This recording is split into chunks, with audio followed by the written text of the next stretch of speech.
মানুষের মরার পরে প্রথম জটিল ও কঠিন স্তর হচ্ছে কবর। মানুষ যদি কবরে বেঁচে যায় তাহলে এর পরে যত স্তর আছে সব সহজ হয়ে যাবে। তার একটি জটিল স্তর হচ্ছে কিয়ামত। আল্লাহর নবী যেদিন বললেন, আয়েশা, ইউসার নাস ইয়াউমাল কিয়ামা হুফাতান ওরাতান গোরলান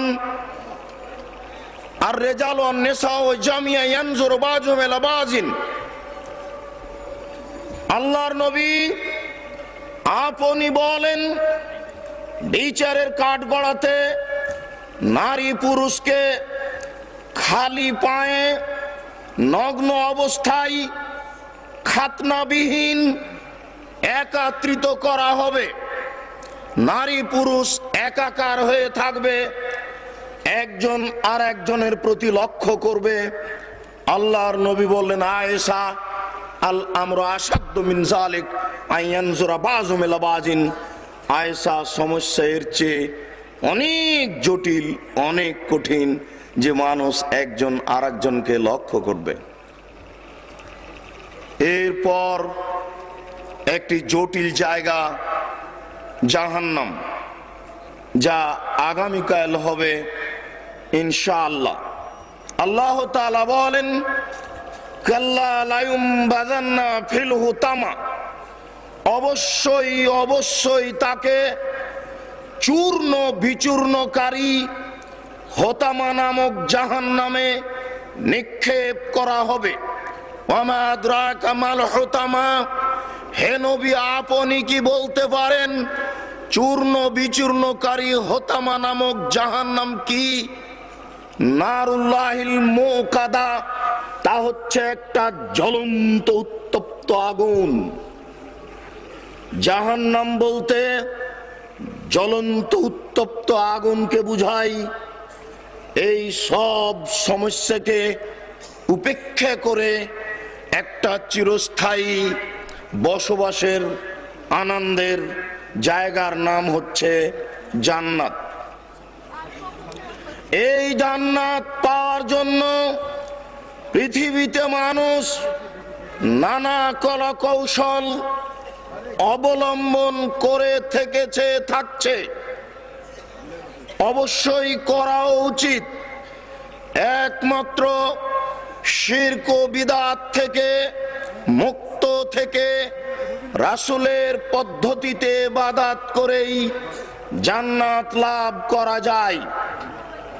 মহান আল্লাহ বলেন, ওয়ালিমান খাফা মাকাম রাব্বিহি ওয়া নাহান নাফসা আনিল হাওয়া, যেই ব্যক্তি আল্লাহ তাআলাকে ভয় করে, তার মান মর্যাদা অনুপাতে তাকে মূল্যায়ন করে এবং নিজেকে অন্যায় অশ্লীল কাজ থেকে বিরত রাখে, তার জন্যই জান্নাতুল মাওয়া রয়েছে।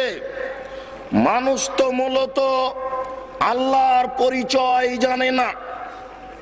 যদি মানুষ আল্লাহর পরিচয় জানতো তাহলে মানুষ সত্যিকারই আল্লাহকে মূল্যায়ন করত।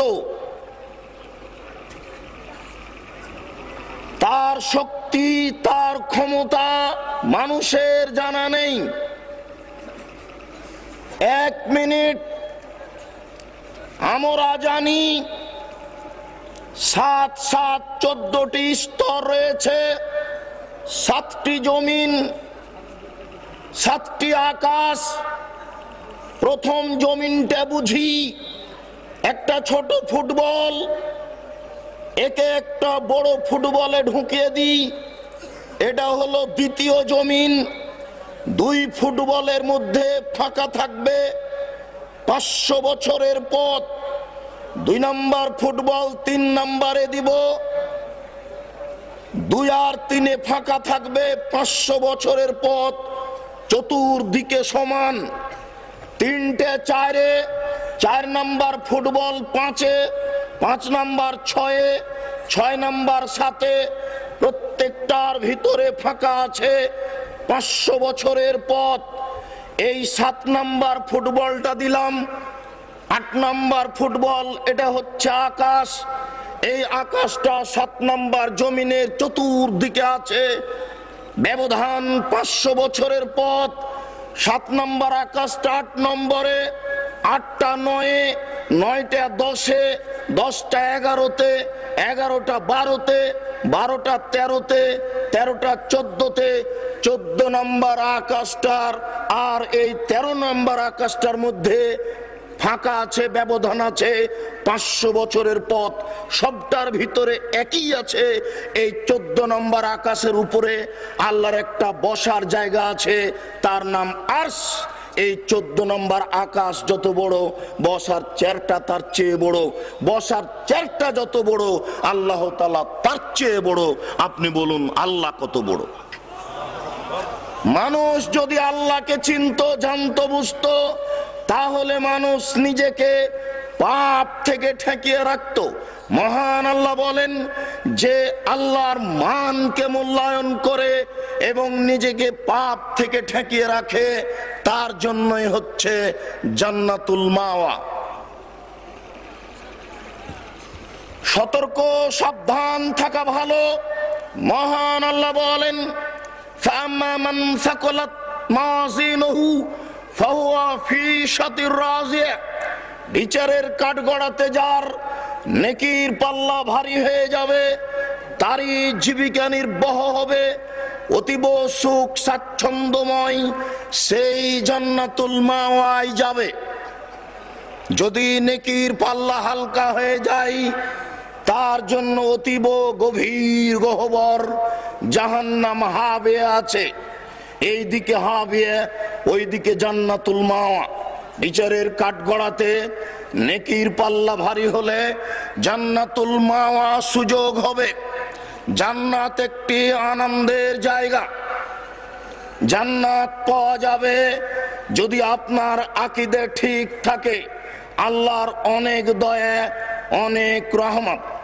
আবু হুরায়রা রাদিয়াল্লাহু তাআলা আনহু বলেন, রাসূল সাল্লাল্লাহু আলাইহি সাল্লাম বললেন, আল্লাহ তাআলা বলেছেন, আদাতু লিইবাদিয়াস সালিহিনা, আমি আমার ভালো বান্দাদের জন্য এমন কিছু ব্যবস্থা করেছি, মারাত আইনুন, চোখ কোনোদিন দেখেনি।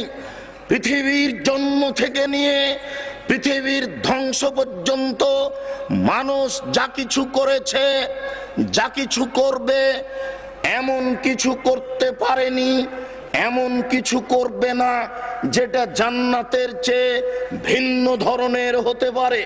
জান্নাত তার চেয়ে ভিন্ন। আল্লাহ তাআলা বলেন, আমি ভালো মানুষের জন্য তৈরি করেছি এমন কিছু যা মানুষের চোখ কোনোদিন দেখেনি, মানুষের কান কোনোদিন শোনেনি। কপল কল্পিত কাহিনী মানুষের আছে।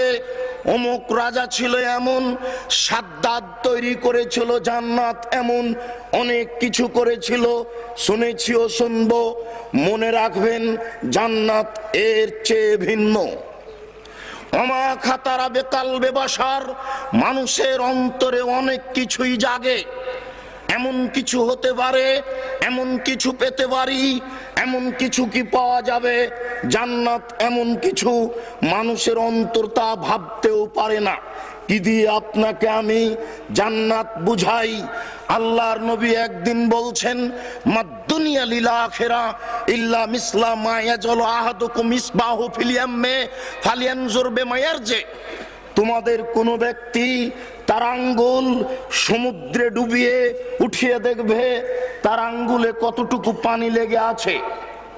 আঙ্গুলের পানি আর সমুদ্রের পানির তুলনা যেমন, ইহকাল এবং পরকালের তুলনা তেমন।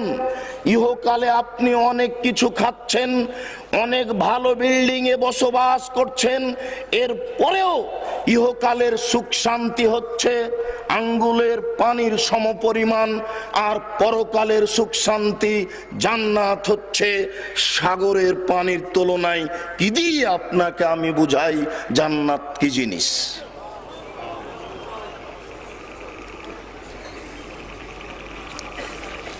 স্পষ্টভাবে জান্নাত বুঝানোর কোনো পথ ঘাট নেই। আল্লাহর নবী বলেন, গুদওয়াতুন ফি সাবিলিল্লাহ আও রাওহাতুন ফি সাবিলিল্লাহ খায়রুম মিনাদ দুনিয়া ওয়া মা ফিহা। কেউ যদি অল্প সময় দিনের কাজ করে, কেউ যদি অল্প সময় দিন ধর্মের কাজ করে সকালে ও বিকালে, তাহলে তাকে এমন কিছু দেওয়া হবে যা এই সারা পৃথিবী এবং এতে যা কিছু আছে তার চেয়ে উত্তম। তাকে একটা জান্নাত দেওয়া হবে যে এই পৃথিবীতে যা কিছু আছে সবচেয়ে উত্তম। আল্লাহর নবী বলেন, লাউ আন্না ইমরাতান মিন নিসাই আহলিল জান্নাহ ইত্তালাত ইলাল আরশ, জান্নাতের কোন মহিলা যদি অন্ধকার রাতে এই পৃথিবীর দিকে একবার উকি মেরে দেখে, লাজাত মা বাইনাহুমা ওয়ালা মালাত মা বাইনাহুমা রিহান, তাহলে সারা পৃথিবী সুগন্ধে পরিপূর্ণ হয়ে যাবে। একবার মহিলা লক্ষ্য করলেই যদি সারা পৃথিবী উজ্জ্বল হয়ে যায়, সুগন্ধে পরিপূর্ণ হয়ে যায়, তাহলে জান্নাতের মহিলা কেমন এটা আপনাকে আমি কি দিয়ে বুঝাই?